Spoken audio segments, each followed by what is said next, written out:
This is Greg Arabian, Public Information Officer for Post 41, Watertown AMVETS, Corporal Paul S. Masubian, Post 41 AMVETS in Watertown, Mass. And I'm interviewing today a veteran of World War II and a member of Post 41. This is Jack Achmakjian. And Jack, where do you live? I live in Wellesley right now. Okay. And are you married? I'm married, yep. And what was your educational background before you went into the service? I got out of Watertown High. I lived in Watertown as a youth. I got out of Watertown High School in 1944. And then after going in the service, I lived again in Watertown until '57. And is it from Watertown that you were inducted into the service? Yes. And did you enlist, or did you... Oh, we were all drafted. I was in the same class as a few of the post members like Jim Achmakjian, and we all got drafted. And Jim beat me in the service by a month or two because I got yellow jaundice in April of '45. And that delayed my induction, my draft by 2 months. So I went in June of '45. Most of my friends were in early '45. And that was about, that was after the death of Franklin Roosevelt. Franklin Roosevelt died just about the time I had the jaundice. That was April of '45. That's correct. Okay. And at the time of the war, were you, well, of course, the war had ended in Germany at that time. The war ended in May, so okay. I was drafted actually in June. Were you married then? No. You're single? Okay. I was single. And where did you go? We went to Camp Croft, Greg, and I'll tell you, that was my first great experience in the Army. Camp Croft, South Carolina, very memorable to me because we had a great time. We were in with a bunch of Massachusetts and Pennsylvania people, but at Camp Croft, we went through all the training. We were going to be in intelligence and reconnaissance. We were going to be sent to Japan. But at Camp Croft, they had the first prisoners of the German Africa Corps. Oh, really? And we used, yeah, they were doing all the menial jobs on trucks, picking up the garbage and so forth. And we were all skinny 18-year-old kids. And I'll tell you, we used to look at these guys. They were always stripped to the waist, blonde, big, husky, muscular guys. And in those days, they called them supermen. And we used to look at these guys, and I'll tell you, they were all powerhouse guys. They were? Yeah, they were big. They were the original Africa Corps, and they got captured and sent to Camp Croft. And that was a very nice time we had down there. Did you, and so when you say they picked up the garbage and did the menial jobs, yeah. Is this to keep their camp running? Yeah, they did all that kind of stuff. And we were in there in the summertime, so I think they had some of them also in the kitchens doing some of the potato peeling and stuff like that, because we saw them around, but they kept them segregated and we had no contact with them at all. Do you know of any attempts, did you witness any attempts to escape, or do you know of any attempts to escape? No. Were they defiant, or did they just agree? The only time we really saw them is when they went around the camp and picked up in the trucks, and all I can say is I could see then the discipline that was there. I mean, each truck had what looked like the commander or the officer, and boy, he'd bark out some of the commands in German and they'd snap to it, you know. And we had a movie actor that was doing a lot of these Nazi films, and one of the officers reminded me of him. Boy, he'd open his mouth, they'd all snap to. They weren't young kids, they were more like 25, 28, and well-disciplined, as I say, and never acted up, and we never could mix with them. So all we were just observing what they were. Them. So when you were at Camp Croft, what was your specialty? Intelligence and reconnaissance. We went in the woods, and we didn't wear belts, and we blackened our face. We were going to be in that area. And at that time, the Japanese war was going on. There was no atomic bomb. So we thought we were eventually going to end up over there. Mm-hmm. And what unit were you assigned to? We were an Engineer Combat Battalion, 290th Engineer Combat Battalion, or 282nd. I don't know, we melded into one or the other. What did your training consist of? It was mostly in scouting intelligence, and we had to go through the barbed wire on our stomachs with the bullets going over our head. It wasn't really I didn't regard it as a tough training because in high school we played football, baseball. We were in good shape. Mm-hmm. And I have to confess, I enjoyed that whole thing. I really liked it a lot. We got to know a lot of people. It was the first time I was out of state, and it was a good experience. Uh-huh. And where and when did you end your service? I ended the service after a year and a half. In November of '45, we came back by boat, and actually December of '46. So I was in exactly a year and a half, and exactly 12, maybe 13 months in Germany. In Germany? Yeah. And so you didn't go to the... No, we didn't go there. The war ended, and they sent me, that was a good break. And while you were in Germany, what did you do?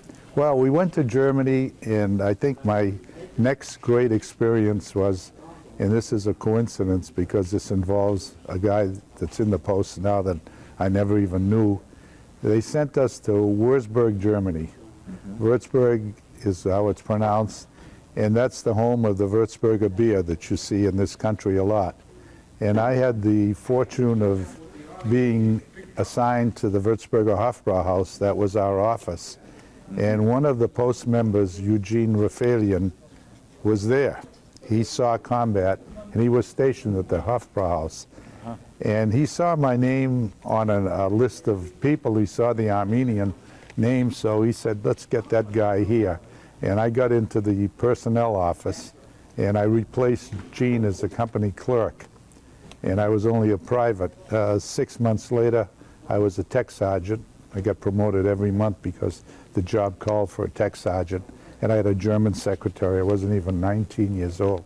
But Gene was going back, and we just knew each other for a short time. Wonderful. And now you say Gene remembers that, too. I saw him here about 4 or 5 months ago, and I'd seen Gene a couple of times since the war. Now, the Würzburger House, was that a brewery? It's a brewery. And did you convert it into a headquarters? We were in the servants' quarters for where we stayed. Were they making beer at that time? No, they had shut down just temporarily. But we were in the servants' quarters. We had our own little apartment with a little wood stove, and their administrative office was our personnel office. And I was a tech sergeant there. An interesting thing on the Würzburger Hofbrauhaus was in 1943, I jimmied over the files, and I took some papers home, newspapers.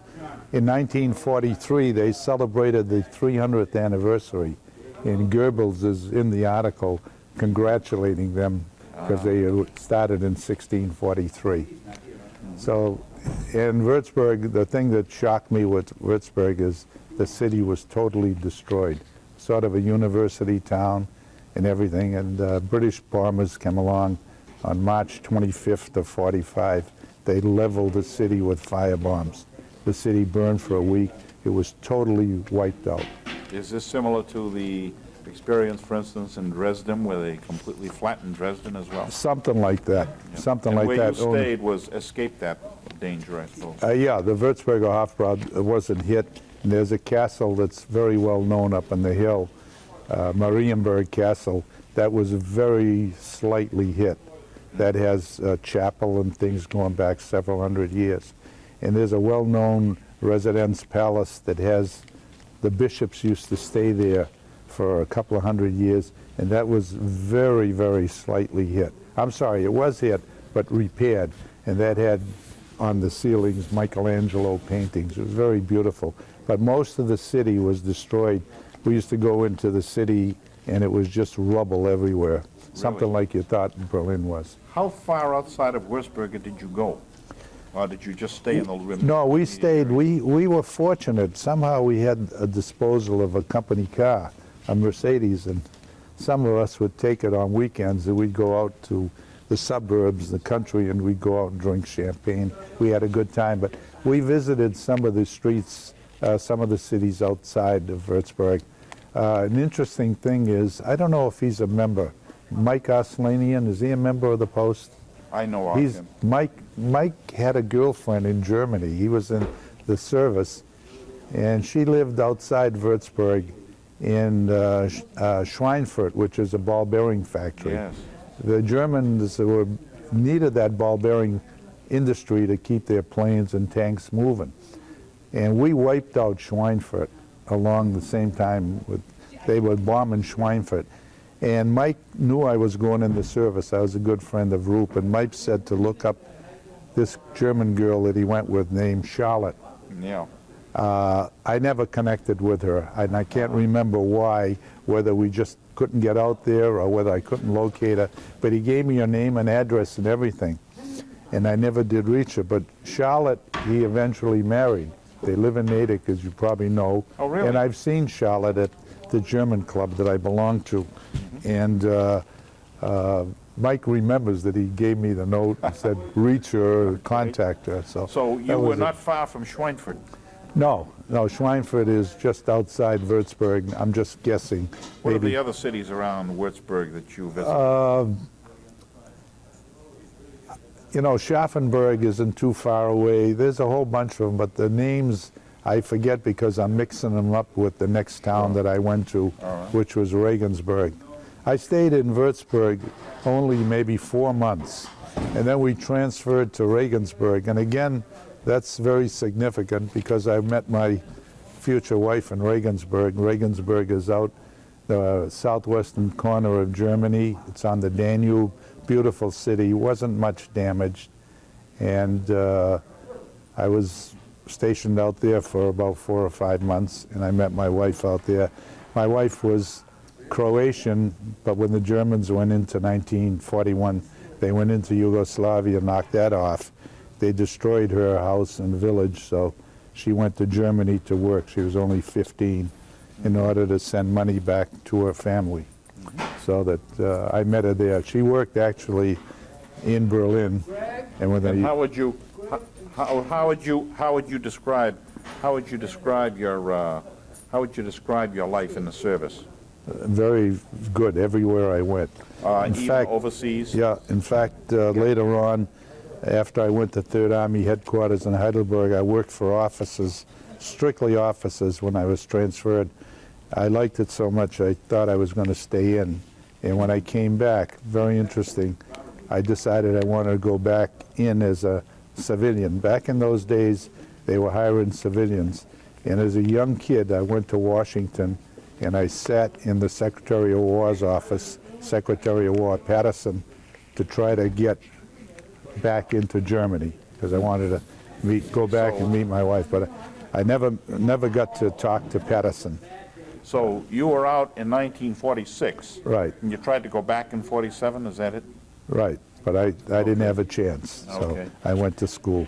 Okay. And what kind of schools did you go to when you were in the service? Did the service help you so far as your schools are concerned? I'm trying to think back. No, I didn't go to school at all. Because Did you take advantage of the GI Bill? when I came back, yeah, we got $50 a month. And your books and your tuition? I think we got books. And the tuition, I don't know, I think we paid our tuition. I can't remember. And what school did you go to? I went to BU, College of Business. I graduated in 1950. I had gone to BU in 1944 when I got out for about 6 or 7 months. Then I got drafted. So I had a half a year in BU, and I had saved some money. But maybe the government did pay the tuition. Yeah. In those and days, it wasn't much, really. Yeah. And did that help you, did the GI Bill help you with your present vocation?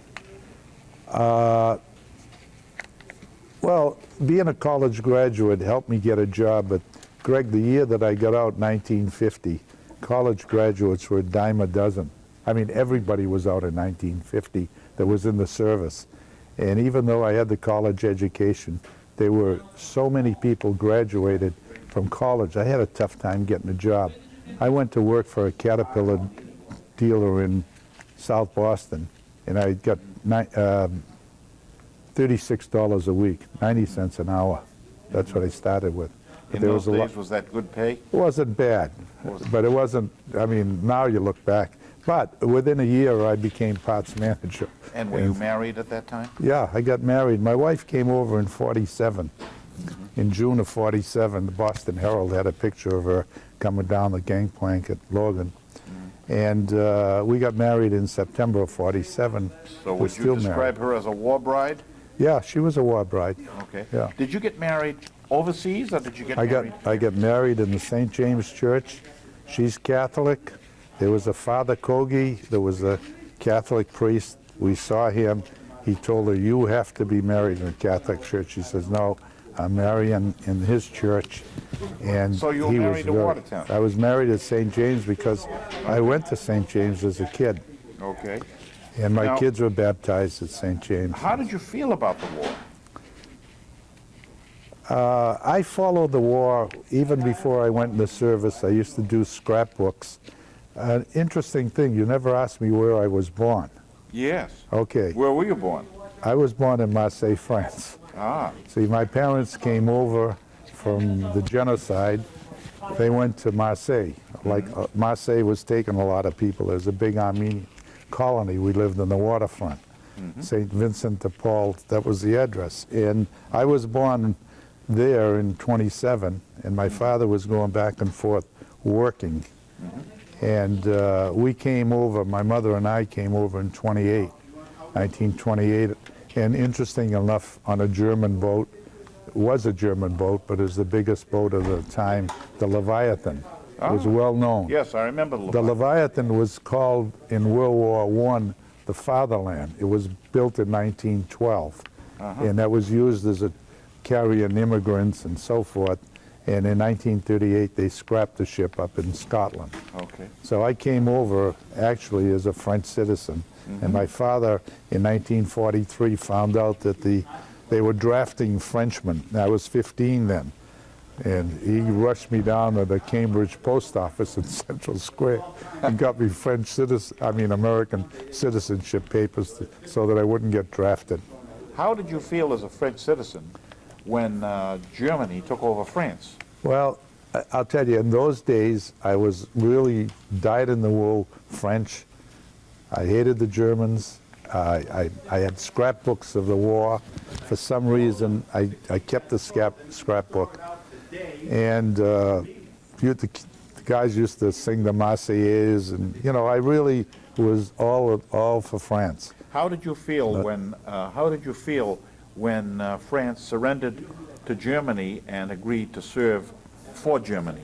I think Pétain was the president, wasn't he? Yeah, well, he was the collaborator. Yeah, But did you Greg, feel at as if that he should time, have- I was only 13. 13 years. See, that was 1940, Yeah. and I was born in 27, so I really didn't have any big feelings except that But I you was say you hated the interested. Germans. Well, I was hoping that the French would knock them off, and I was Yeah. severely disappointed. Okay. But my feelings kind of changed after I got over to Europe, and I saw, I began to like everything I saw in Germany. I mean, the cities were destroyed, but I liked the way they were efficient, hardworking, and orderly. And you So had seen the German prisoners at Camp Croft? I'd before. seen them at Camp Croft, and I'd seen some of them working in our casernes. Again, they were doing menial jobs, some of them. This is after the war. They were like civilians then. Did you correspond with your family when you were in the service? Yeah, I did that quite regularly. Yeah. Did you keep a diary?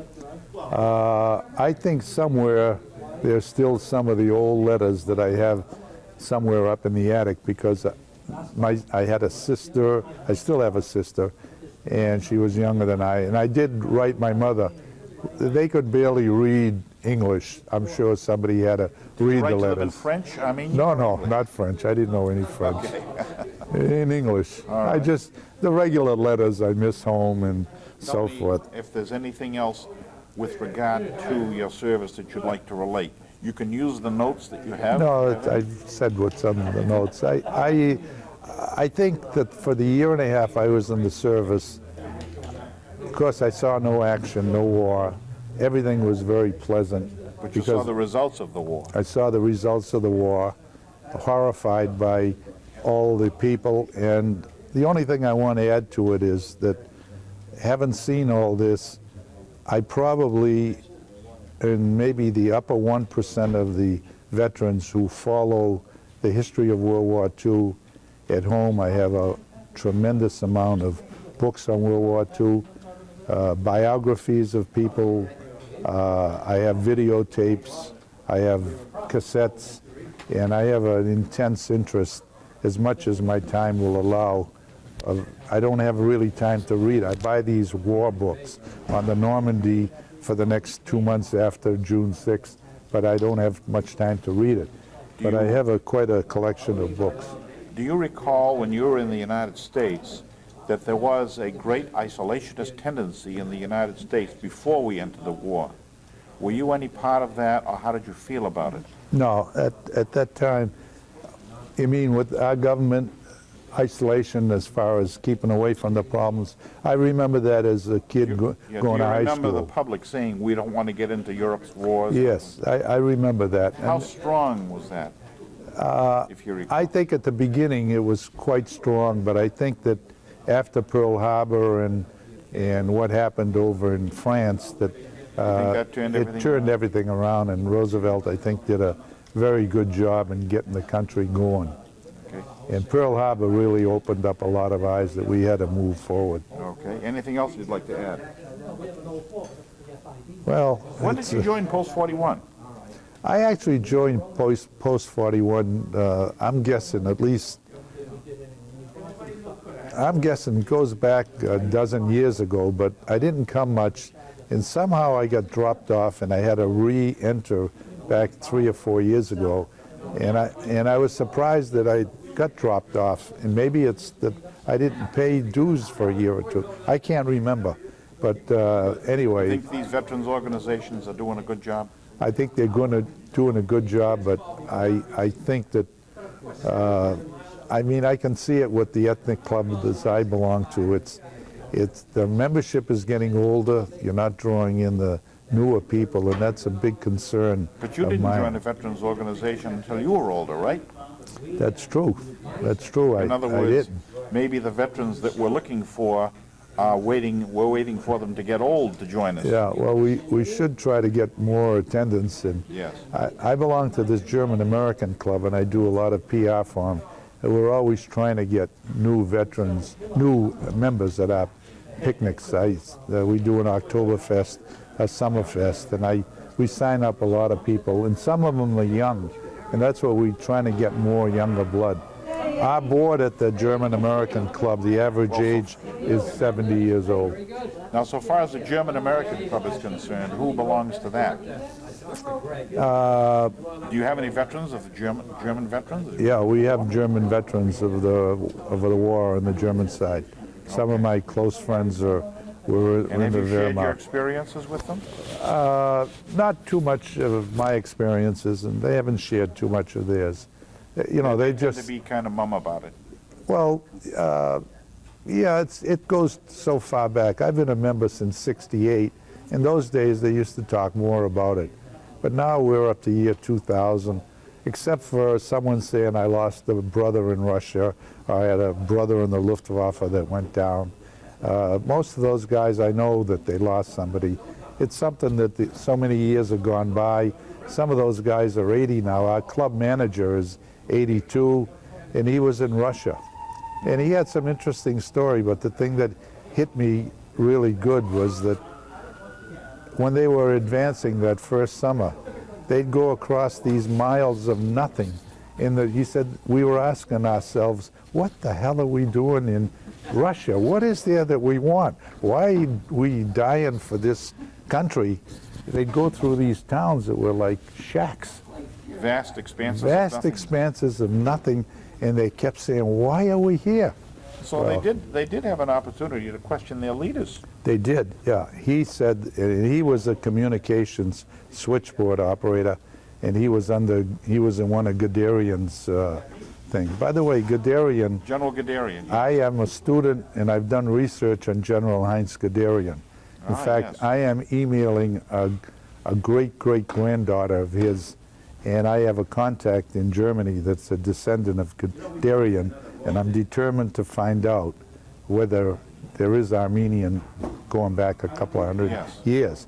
And I emailed this woman, she's on the West Coast, and she said they recently, I'm sorry, not recently, many years ago, had a Guderian reunion. And at the reunion, it was felt that way back there was Armenian background there. There was a book written in German. She gave me Guderian's relative that wrote the book, where he's located. I got an email, and I'm going to follow up on that. Very good. And I'm going to get a copy of that book. It's in German. Her family had a copy. They gave it to someone to translate to English, and somehow it got lost. This goes many years ago. So I'm going to email this guy. I've got his address and everything, and I've got a German, we have German friends. I'm going to get the book translated. I'm particularly interested in the Armenian because I often felt that with that name, his mother's name was Clara, but unlike the Germans that start with a K, she started with a C, which is where the Armenians do. Yes. And I got to tell you one interesting more story about Guderian that's very interesting. When I was in Würzburg, I met a girl named Mariana Lutz, L-U-T-Z. Mariana was the daughter of General Lutz, who was head of the Panzers before Guderian took over. Guderian became Lutz's adjutant in Würzburg. And Mariana used to say, Guderian's over our house all the time in Würzburg. And I kept thinking, she's giving me a lot of baloney. When I researched it after the war, Guderian was in Würzburg. Guderian worked for General Lutz. When Hitler took over, he kicked Lutz out because Lutz was an old guy. Yes. And he appointed Guderian head of the Panzer forces. Yes. And Mariana was a girlfriend of mine. I still got General Lutz's, one of his medallions at home somewhere. I didn't look for it. Okay. But that's an interest, that's how I got interested in Guderian also. Guderian was a very active, he argued very actively with Hitler. Yeah, Hitler kicked him out. Yes. And then put him back in. Yes, he put him back in, and he was I have books on Guderian home, and Guderian had a son who was also Heinz that's now 87. And Heinz went into the army, and he became Inspector General just like his father. He retired some 10 years ago. German Army. Yeah, Inspector General. And I got a picture of Heinz home. You look at this guy. He was in that, during the war, he was an officer in the 116th Panzers. And it's unbelievable how time goes on. So that's it. If that's it, then we'll conclude this interview with Jack Achmakjian, Post 41, Watertown, Massachusetts. Thank you very much. Thank you, Jack. Greg, very much. Okay. It's good to talk about some of this stuff because you don't have a chance to talk about it. I'm fortunate that all my experiences were good. Yes. And I didn't see combat, and everything come out very well. Okay. Thank you. Thank you very much. Okay. Okay, now, Jack, you were mentioning to us that you actually visited the house of Field Marshal Rommel. Yeah. Could you describe that to us? Well, I'll tell you, as I said, Guderian and Rommel were the two generals that I always followed closely. Guderian because I thought he was Armenian way back, and Rommel because Rommel was good to the prisoners and so forth, and I thought he was a very capable general, and I don't think he believed in the war. So I always followed Rommel's history, and at home I've got 4 books on Rommel, but I always wanted to visit Rommel's villa where he lived. So back about 4 years ago, my wife and I, we try to go back to Germany about every 3 years. Where is Rommel's house? Rommel lived in a town called Herrlingen. It's right outside of Ulm, U-L-M, which is not too far from Stuttgart. So we took a ride out to Ulm, and we stopped in, my wife went in someplace, cathedral, talked to someone, and they told us where he was. And we went and visited the cemetery. I have a picture of the plot. The cemetery has an iron cross, and that's where... That's where Rommel was buried? Yeah, that's with his family? With his wife. Okay. And it's a secluded thing right within a few hundred yards of his house. We visited the house, and I was lucky. The German engineer that lives there came out and talked to me. We took pictures in Rommel's backyard in the driveway. It's just like the movie. And then we visited the exact place that he committed suicide, up on the hill. Where he took the poison, the Germans erected a plaque up there, a stone plaque. So between where he committed suicide and the cemetery in his house, it's all like a mile and a half in that town of Hellingen. So we can assume that they took him out for about a mile, he committed suicide, Right. and they brought him back. Not even a mile, a half a mile up the hill. And the whole story is all in these books. They really told him that commit suicide. They gave him a state funeral in Ulm, and he got all the awards and, you know, the good talk. All the eulogies. But it didn't come out till later on that he had to This take is what he poison. did. Yeah. Well, thank you very much, Okay. Jack. Thank you. That's the end of the interview.